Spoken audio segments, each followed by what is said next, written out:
Hello students, अब हम अपना नेक्स्ट टॉपिक देखते हैं which is cross product. Last time हमने पढ़ा डॉट प्रोडक्ट ऑफ वेक्टर्स क्या होता है, ए डॉट बी। एक क्वांटिटी आता है which is a scalar quantity. अब क्रॉस प्रोडक्ट क्यों कहते हैं, ए वेक्टर क्रॉस बी वेक्टर, ठीक है, बिकॉज यहाँ पे क्रॉस सिंबल आ रहा है और इसको वेक्टर प्रोडक्ट भी बोला जाता है। इसको वेक्टर प्रोडक्ट क्यों बोलते हैं, क्योंकि जब मैं ए वेक्टर और बी वेक्टर का क्रॉस प्रोडक्ट करता हूं तो जो क्वांटिटी आती है C vector, it is a vector quantity, ठीक है। इसका मैग्नीट्यूड भी होगा, डायरेक्शन भी होगा। तो ए क्रॉस बी का मैग्नीट्यूड या जो इनके प्रोडक्ट सी वेक्टर का मैग्नीट्यूड कितना होता है, इट इज ए का मैग्नीट्यूड बी का मैग्नीट्यूड साइन थीटा। बट ये इनकम्प्लीट है क्योंकि ये सिर्फ मैग्नीट्यूड है, डायरेक्शन भी आएगा। तो ए क्रॉस बी इज कितना मैग्नीट्यूड होता है इसका, ए का मैग्नीट्यूड बी का magnitude sine theta where theta is angle between them into N cap. N cap is a unit vector जो ए क्रॉस बी का हमें डायरेक्शन बताता है। तो how to find N cap, N cap is found using right hand thumb rule. मतलब A cross B का जो तुम्हें डायरेक्शन देखना है वो कैसे देखोगे, using right hand thumb rule या right hand screw rule. Right hand thumb rule क्या कहता है, कहता है जैसे हमें ए क्रॉस बी फाइंड करना है तो अपना राइट हैंड, ठीक है, राइट हैंड ए वेक्टर की तरफ रखो। अब इस हैंड को बी वेक्टर की तरफ घुमा दो। अब देखो, एक तो ये बड़ा एंगल है, एक ये स्मॉल एंगल है, तो स्मॉल एंगल से घुमाना है। अब घुमाने का मतलब ये नहीं कि ऐसे घुमाओ, घुमाने का मतलब है कि फिंगर्स घुमाने हैं। अब फिंगर्स ऐसे नहीं घुमा सकता, तो मैं ए क्रॉस बी अगर मुझे करना है, ए की तरफ मैंने हाथ करा, बी की तरफ हमें फिंगर्स घुमाने हैं, ठीक है। जैसे देखो ये थीटा थीटा ऐसे जा रहा है ना, तो इस डायरेक्शन में तुम्हारे ये फिंगर्स कर्ल होंगे। तो ए की तरफ मैंने हाथ रखा, बी की तरफ फिंगर्स कर्ल कर दिए, थंब किधर आ रहा है, बाहर की तरफ आ रहा है। तो जो ए क्रॉस बी का डायरेक्शन है that is outside the plane. A cross B कैसे फाइंड करना है, ए की तरफ हाथ रखा राइट हैंड, बी की तरफ हमने फिंगर्स कर्ल करे जो छोटा एंगल है, ठीक है, और जो थंब है that gives us the direction of A vector cross B vector. या इसको राइट हैंड स्क्रू रूल क्यों कहते हैं, जैसे मान लो अपने पास मान लो कोई पेज कैसे, ठीक है, हमें कोई पेज खोलना है, अगर मैं इसको ऐसे घुमाऊं, ठीक है, ऐसे घुमाऊं तो नट बाहर की तरफ आता है, और अगर ऐसे घुमाओ तो नट अंदर की तरफ जाता है। तो ए क्रॉस बी, ए से बी की तरफ घुमाओगे तो बाहर की तरफ आएगा नट, तो A cross B is outside the plane.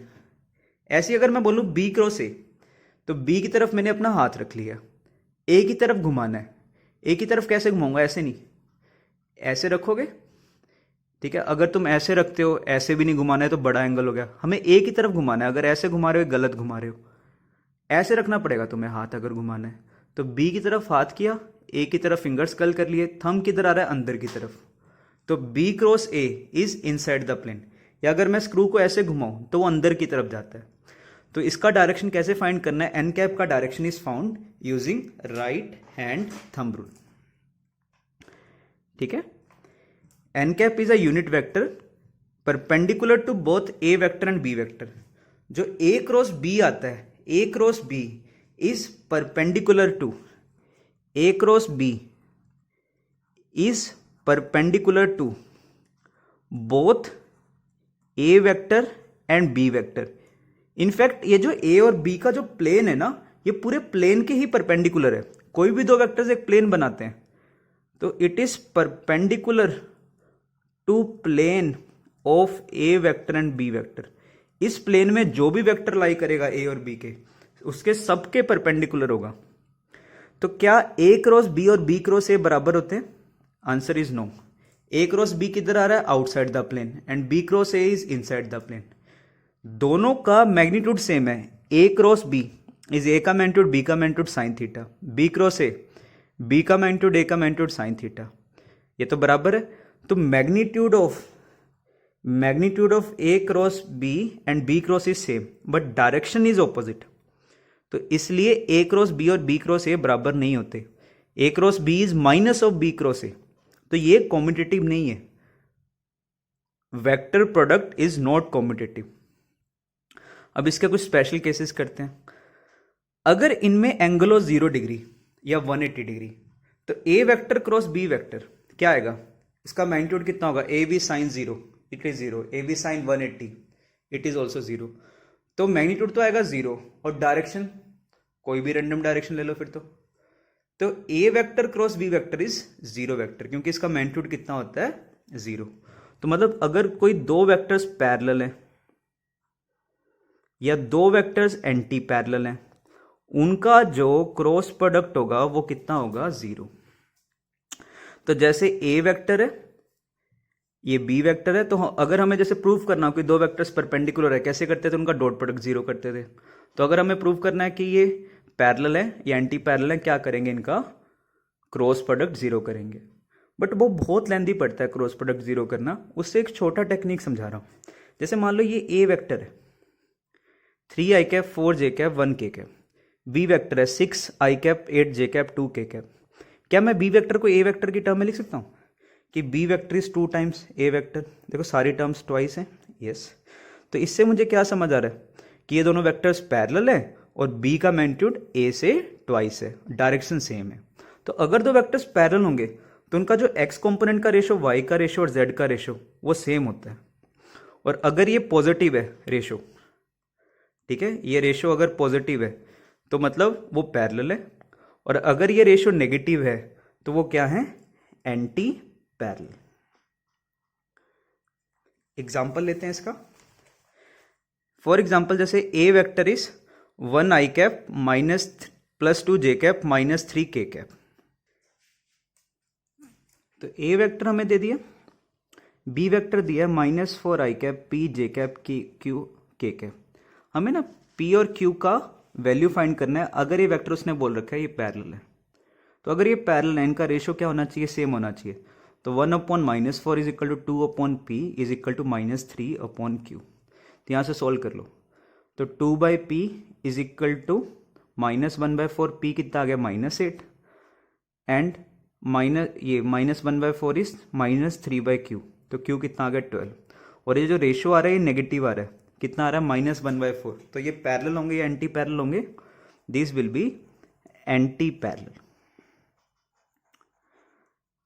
Next, अगर इनमें एंगल हो 90 डिग्री, तो A vector cross B vector, उसका मैग्नीट्यूड कितना आएगा, ए बी साइन 90। साइन 90 कितना होता है 1, तो सीधा ए वेक्टर का मैग्नीट्यूड इंटू बी वेक्टर का मैग्नीट्यूड। तो दो वेक्टर्स का क्रॉस प्रोडक्ट कब मैक्सिमम होता है, जब उनमें एंगल हो 90 डिग्री। उनका डॉट प्रोडक्ट कब मैक्सिमम होता है, जब उनमें एंगल हो 0 डिग्री। ठीक है। तो जैसे ए vector cross B vector, 90 degree angle है तो मैग्नीट्यूड तो आएगा ए का मैग्नीट्यूड इंटू बी का मैग्नीट्यूड, और direction is N cap. N cap कैसे फाइंड कर सकते हो, using right hand thumb rule. A cross A vector cross A vector, A vector cross A vector, दो पैरेलल वेक्टर्स हो गए। दो पैरेलल वेक्टर्स का क्रॉस प्रोडक्ट कितना होता है 0। A cap cross A cap 0, B cap cross B cap 0। तो ऐसे ही I cap cross I cap is 0, J cap cross J cap is 0 and K cap cross K cap is 0। अब I cap cross J cap, तो I cap cross J cap ये दोनों आपस में perpendicular vectors है, ये x Y plane में लाई कर रहे हैं। तो आई क्रॉस जे ये आता है के कैप। इसको कैसे याद करना, ये एंटी क्लॉकवाइज डायरेक्शन में से आई जे के, जैसे इंग्लिश तो आती है ना सबको, तो आई के बाद आता है जे,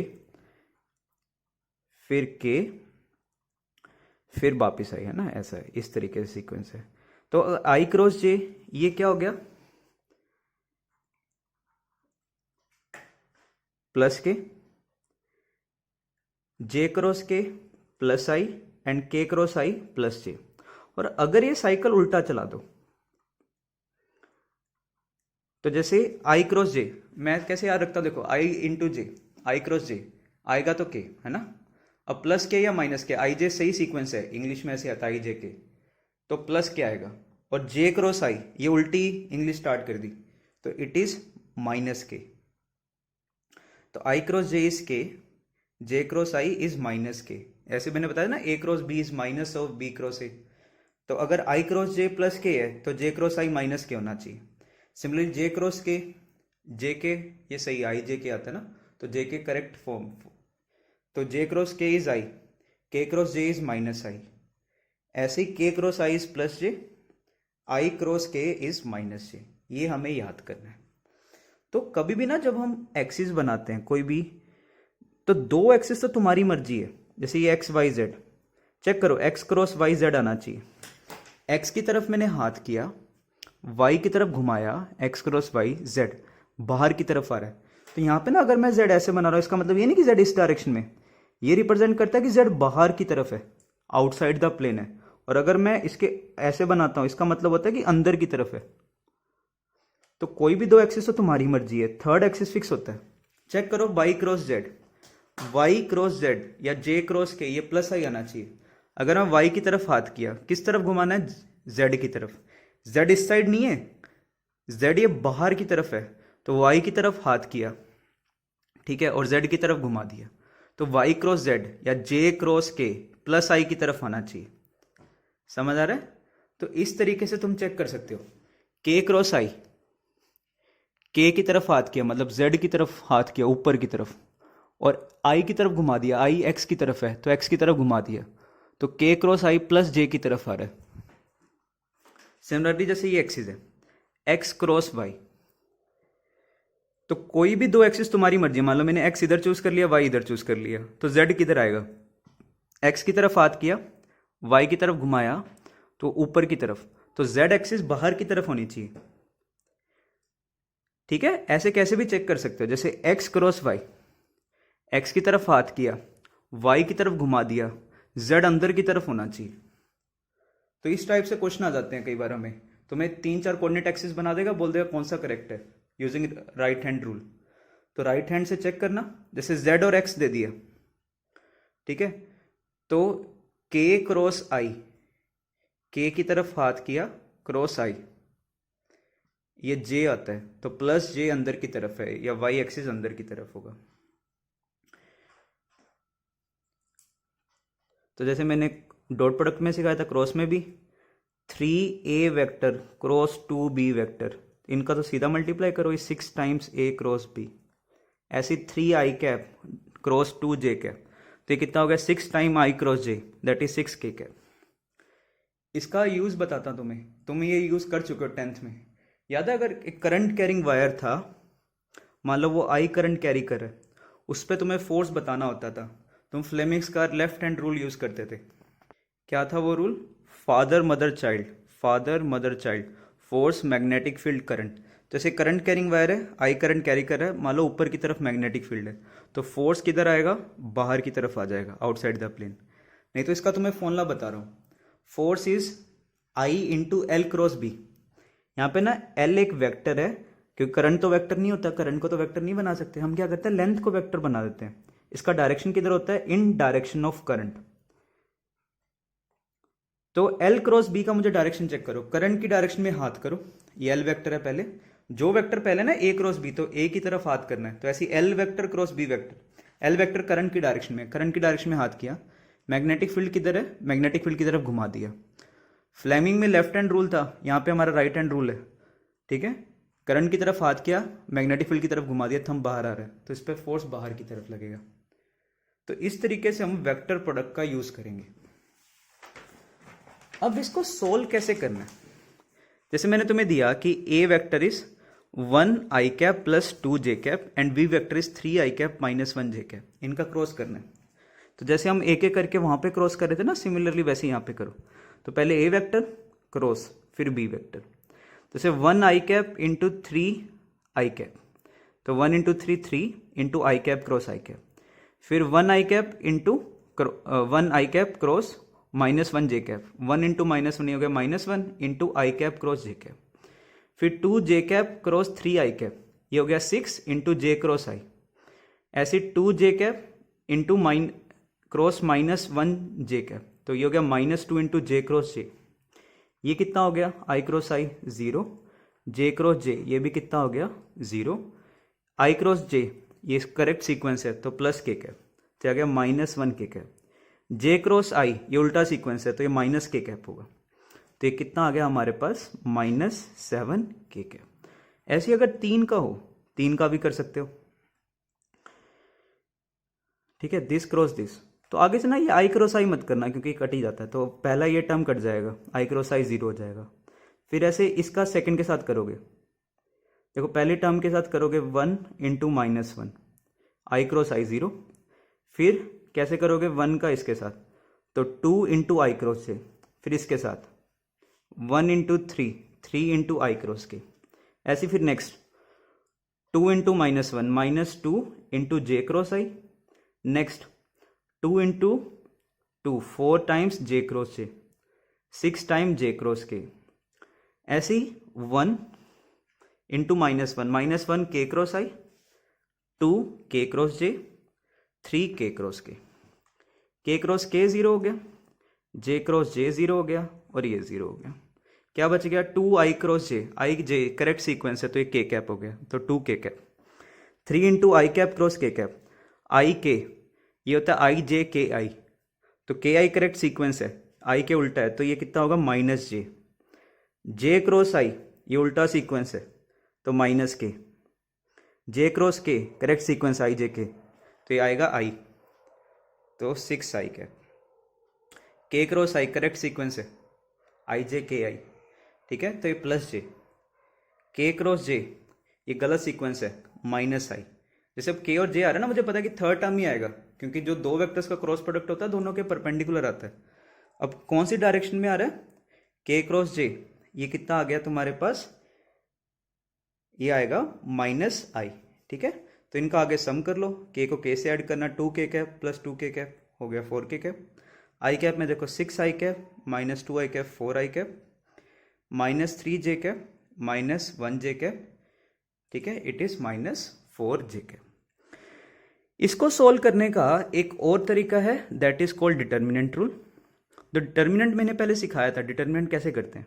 जैसे तुम्हें ए क्रॉस बी करना है तो पहले लिखो आई जे के, जो भी वेक्टर का पहले करना है, जैसे ए क्रॉस बी करना है तो वो वेक्टर पहले लिखो। आई कॉम्पोनेंट इसका 1, जे कॉम्पोनेंट है 2 एंड के कॉम्पोनेंट इज 1, ठीक है। अब डिटर्मिनेंट कैसे सिखाया था, जैसे आई पहले टर्म, ठीक है, आई कैप इंटू ये जो बाकी टर्म्स बच गए इनका डिटर्मिनेंट। डिटर्मिनेंट कैसे निकालते हैं, इनका प्रोडक्ट माइनस इनका प्रोडक्ट, तो इनका प्रोडक्ट कितना हो गया 6 माइनस 2, ठीक है। सेकेंड टर्म में माइनस साइन आता है तो यहां पे माइनस जे आएगा, तो इट इज माइनस जे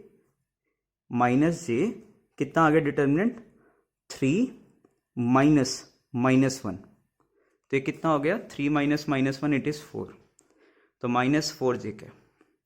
फिर के कैप, ठीक है, ये कितना आ गया 2 माइनस -2 इट इज 4। डिटर्मिनेंट अगर किसी ने नहीं आता तो जैसे ए बी सी डी है, इसका डिटर्मिनेंट क्या होता है, इनका प्रोडक्ट माइनस इनका प्रोडक्ट, तो हो गया A D minus B C. तो हमने ये चीज यहां पे यूज करी है। अगर 3/3, इसको बोलते 3/3 का मैट्रिक्स, 3 कॉलम है और 3 ही रोज हैं, तो जैसे यहां पे कैसे करा आई कैप, बाकी जो ऐसे इसको ना हाइड कर लो, बाकी जो टर्म्स बच गए इसका डिटर्मिनेंट, तो कितना हो गया 6 माइनस 2। सेकेंड टर्म में माइनस जे कैप आता है तो 3 माइनस -1, ठीक है, प्लस के कैप 2 माइनस -2, तो ये कितना हो गया देखो 4 I cap minus 4 J cap plus 4 के कैप। चेक करना बी क्रॉस ए इसके उल्टा आना चाहिए, तो बी क्रॉस ए, तो पहले हम बी के टर्म्स लिखेंगे -1 2 3। ए कितना है 1 आई कैप 2 जे कैप 1 के कैप, कर सकते हो ट्राई। ये तुम्हारा आंसर जो आएगा ये जस्ट इसका नेगेटिव आएगा, -4 आई कैप 4 जे कैप -4 के कैप।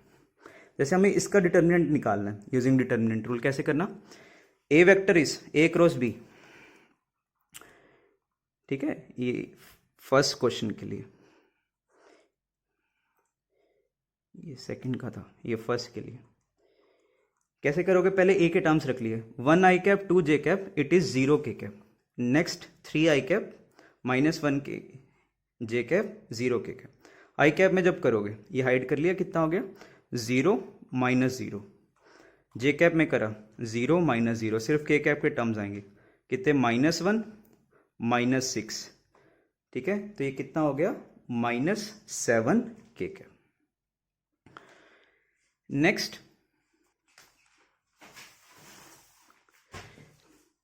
देखो, अब मुझे यहां से देख के बताओ कौन कौन से टर्म्स वैलिड हैं, कौन से वैलिड ही नहीं है।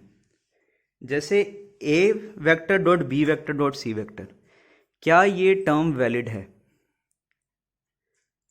Answer is no, because a dot b एक तो स्केलर टर्म आएगा, उसका वेक्टर के साथ डॉट प्रोडक्ट नहीं कर सकते।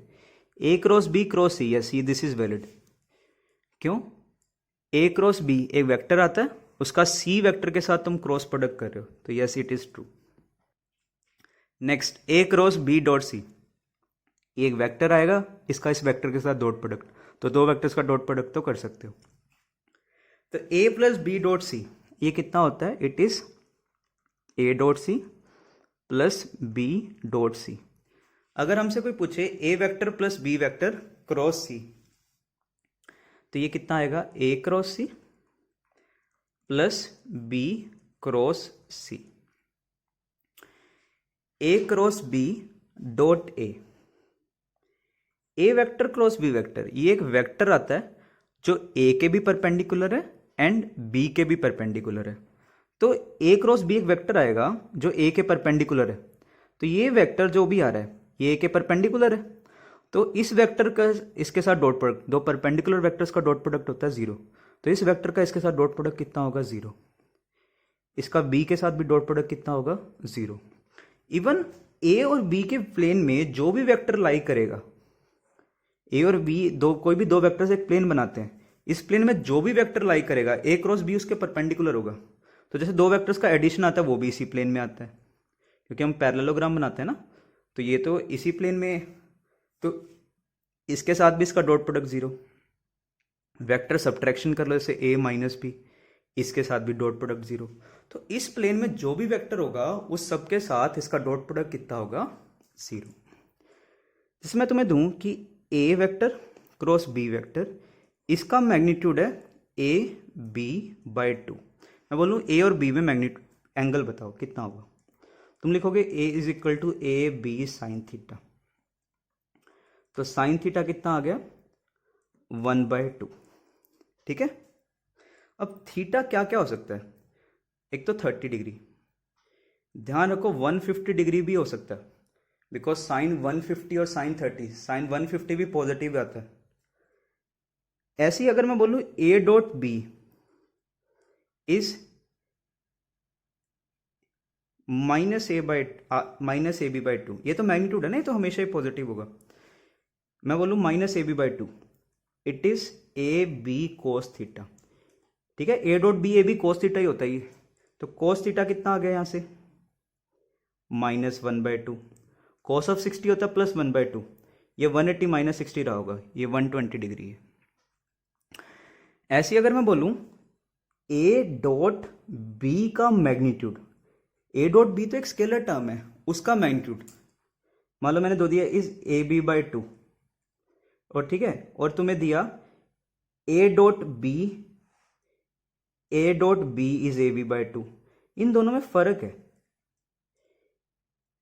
ए डॉट बी तो होता है A B cos theta, it is 1/2, तो मतलब कोस थीटा इज 1/2, थीटा आ गया 60 डिग्री।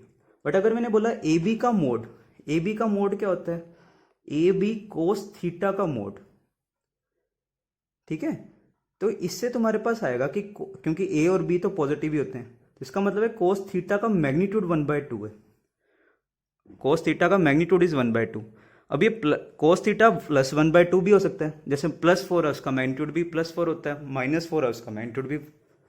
तो इसके ना दो आंसर्स पॉसिबल हैं, कोस थीटा +1/2 भी हो सकता है और कोस थीटा -1/2 भी हो सकता है। तो अगर +1/2 है मतलब 60 डिग्री, -1/2 है तो 120 डिग्री। तो इस चीज़ का ध्यान रखना, ए क्रॉस बी का तो ये मैग्नीट्यूड है सिर्फ A B sine theta, A dot B ही एग्जैक्ट में ए बी कोस थीटा है। ठीक है, तो इसका कुछ यूज देखते हैं। क्रॉस प्रोडक्ट का एरिया ऑफ ट्राइंगल हमें निकालना है। ट्राइंगल का एरिया कितना होता है?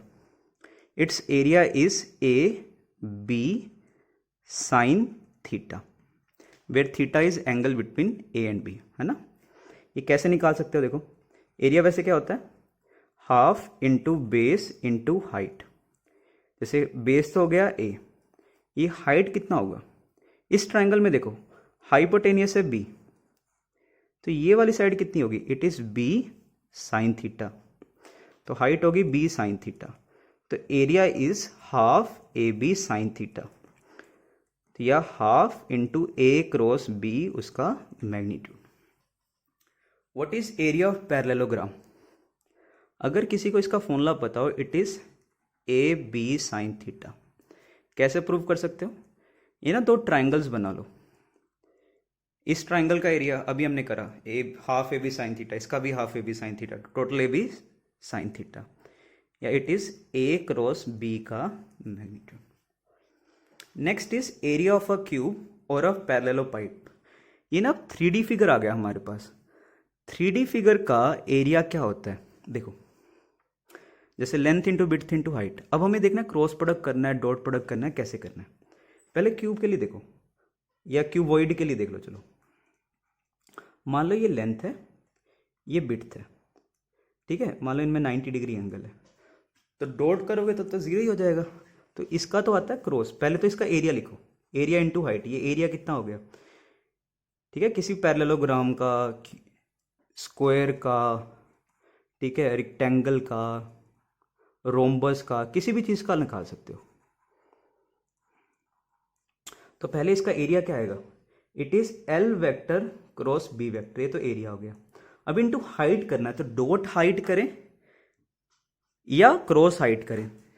देखो a cross b, l vector cross B vector, जैसे एक्स और वाई में, तो एल क्रॉस बी तो इधर आएगा।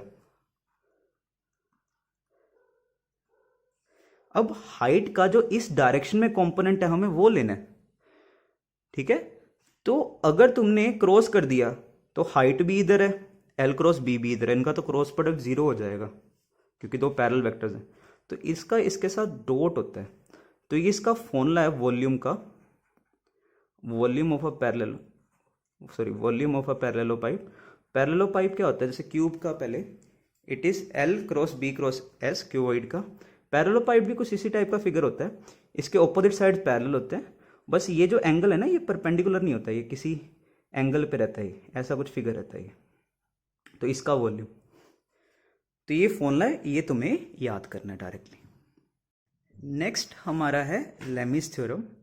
तो what is Lami's theorem, Lami's theorem क्या कहता है, if sum of three vectors, ठीक है, if sum of three vectors is zero, जैसे ये ए वेक्टर है मान लो, इसके ऑपोजिट एंगल है अल्फा, मैंने तीनों को ना टेल ज्वाइन कर रखा है, बी वेक्टर है इसके ऑपोजिट एंगल है बीटा, और सी वेक्टर है इसके ऑपोजिट एंगल है गामा।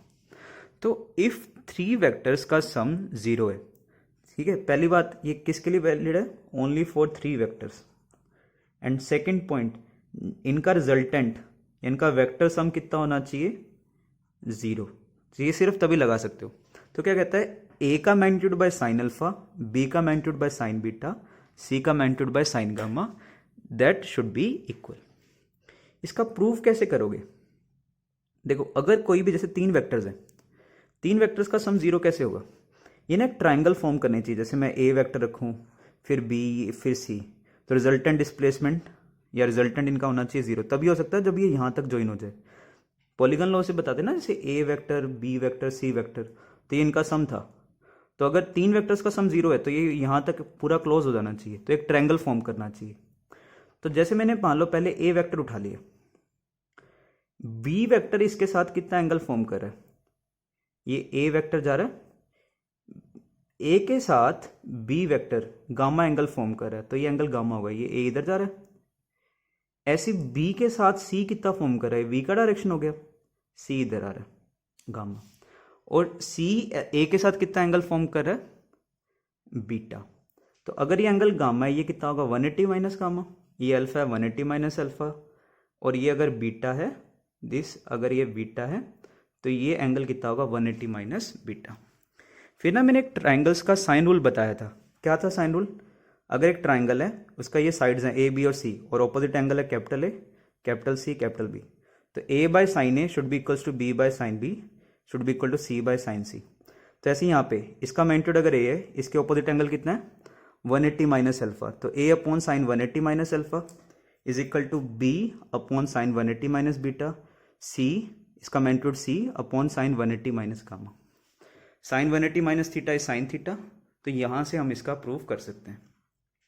इसका हम न्यूमेरिकल्स में कैसे यूज़ करेंगे, जैसे मैं तुम्हें बताऊंगा कि एक फोर्स है 10 न्यूटन का, ये 37 डिग्री एंगल फॉर्म कर रहा है, resultant force is 0, find the magnitude of F2 and F3। पहले करते हैं लेमीज थ्योरम से। देखो ये F1 है, ये दो क्वेश्चन में दे रखे हैं, ये परपेंडिकुलर है, ये 37, तो F1 के ऑपोजिट एंगल कितना है 90, तो F1 upon sine 90, F2 upon ये कितना एंगल हो गया, ये 37 था, तो साइन ये हो गया 180 माइनस 37, तो F2 अपॉन साइन 180 माइनस 37। ऐसे F3 के ऑपोजिट कितना एंगल हो गया, ये हो गया 90 प्लस 37, तो साइन 90 कितना हो गया 1, sine 180 minus theta it is sine theta, and sine 90 plus theta is cos theta.